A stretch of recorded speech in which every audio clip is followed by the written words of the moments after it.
আজ বানাচ্ছি খাসির মাংসের ঝোল।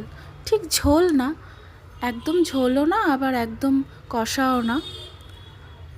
তো প্রথমে আলুটা ভেজে নিয়েছি, দিয়ে এখানে পেঁয়াজ ভেজে আদা রসুন কাঁচা লঙ্কা বাটা নুন হলুদ লঙ্কার গুঁড়ো সব দিয়ে মশলাটা খুব ভালো করে কষিয়ে নিয়েছি, একদম ঘরোয়াভাবে যেরকম হয় খুব সহজেই। আগে থেকে মাংসটাতে একটু নুন হলুদ সর্ষের তেল মাখিয়ে রেখেছিলাম, আজ আমার কাছে টক দই ছিল না। তো খুব ভালো করে মাংস কষিয়ে নিয়ে এখানে কিছুটা মিট মশলাও দিয়েছি আমি, দিয়ে খুব ভালো করে কষিয়ে নিয়ে যখন এরকম তেল ছেড়ে আসবে তখন কিছুটা গরম জল দিয়ে দেব ঝোলের জন্য।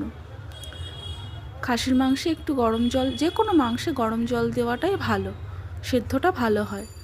তো এইভাবেই করে নিয়েছি। আর এখানে প্রেসার কুকারে দিয়ে দিয়েছি, সাথে ভাজা আলুগুলো দিয়ে।